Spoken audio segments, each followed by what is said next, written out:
What are ladies and gentlemen, Lycos here, and today's video is going to be all about tips and tricks for new players in No Man's Sky.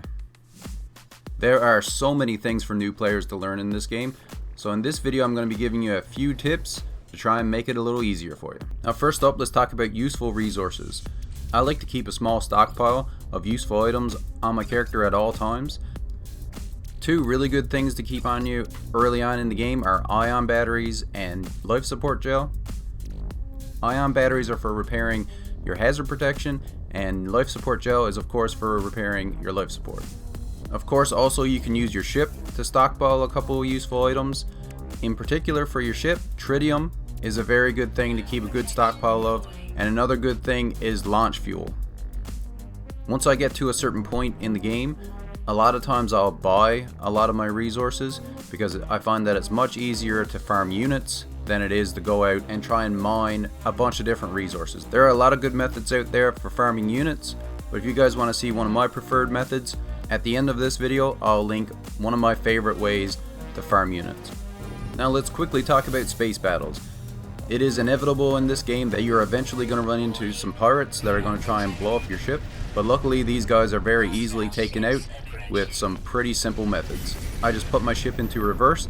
I find that makes it a lot easier to line up your shots on the enemy, and even using the basic weapons that your very first ship comes with, you can very easily take these guys out. Just switch to your rockets, make sure they lock on, fire off your rockets.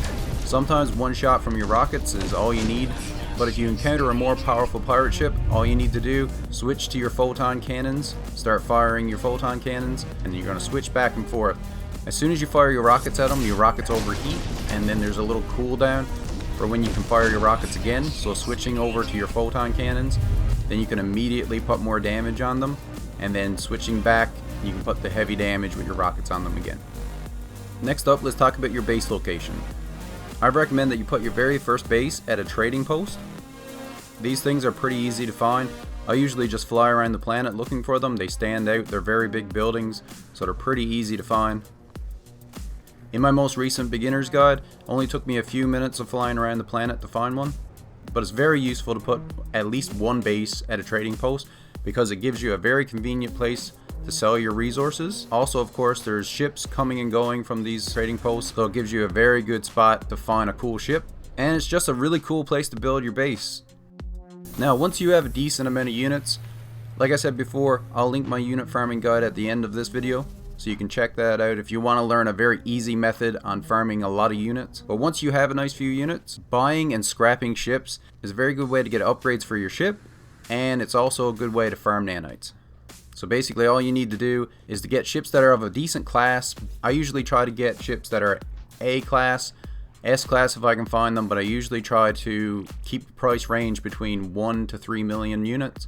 And then you come to the upgrade station for your ship, and you can scrap the ship there. And you'll get good upgrades that you can either use in your own ship, or most of the time you're going to want to sell them to the upgrade vendors to get yourself a bunch of nanites. Now another good reason for scrapping these ships is that you can get storage augmentations that you can use on your ship. Usually to get a ship that has a lot of inventory space costs a lot of units, so this is actually a very good cost efficient way to get a lot of storage in your ship. Now let's talk about uploading discoveries. Of course, this is a decent way to get nanites, but the important thing that I want to talk about is naming discoveries that are important to you. So if you want to remember the system for a particular reason, like if there were good resources in that system, maybe it was a wealthy system and there was a lot of A class, S class ships in that system, so then I just rename it so that I remember what it was that I seen in that system, and then when I'm teleporting back and forth to different stations, I can easily recognize if there was something cool in that system that I wanted to remember. Now, certainly not my preferred way of farming units, but a really easy way to farm units if you're going to go AFK is to AFK at the anomaly. On rare occasion, people may give you items that are worth a lot of units. I've had this happen to me several times before. Now that is on rare occasion, but if you are going to AFK from the game, the anomaly is not a bad place to do it. You might come back to the game and have a very nice surprise.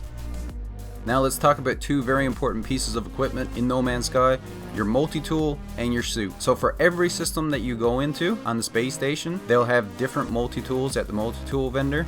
And this is the same for your suit. Every system that you go into, you're going to want to upgrade an inventory slot in your suit, because you can only do it once per system. In addition to this, once you get to the point in the game where you can go to the anomaly, which is the player hub in the game, you can do the exact same thing there. So there's an area in the back of the anomaly where there's a multi-tool vendor that will have a multi-tool there for sale as well, and there will be a suit upgrade vendor there, and you'll be able to upgrade an inventory slot. So you can do this for every system that you go to.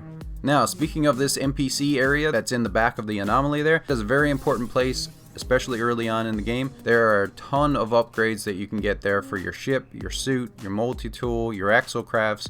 While we're on the topic of mods, one upgrade in particular that I would like to talk about when it comes to your suit is your movement upgrades. These movement upgrades for your jetpack are very useful. Definitely recommend getting at least a couple of these early on in the game. A couple of really good base blueprints that I would recommend you get early on in the game is the medium refiner and the solar panel and the battery. The solar panel and the battery are a very convenient way to power your base, and the medium refiner is a very useful tool as well. This is actually what I use in my unit farming method. If I was going to recommend one thing for your ship, it would be to get hyperdrive mods. These mods greatly increase the effectiveness of your hyperdrive, and having an upgraded hyperdrive will make exploring a whole lot better. Now, the last thing that I want to talk about is another location here at the anomaly, and that's the Nexus. The Nexus is where you get your multiplayer missions. Now, you can do these with other players, or you can do them solo. You can get some very good rewards from these multiplayer missions, but specifically I would like to talk about the Quicksilver missions. I would definitely not overlook these missions early on in the game, especially if you want to get some unique cosmetic items and some very cool items for your base. The Quicksilver vendor is actually very close to the Nexus, is just to the right side of it. And another very cool thing about the Quicksilver vendor is if you unlock it in one playthrough, it'll be unlocked in all of your other playthroughs. Thank you all for watching, everyone, and as always, stay where you're at and I'll come where you're to. Later, everyone.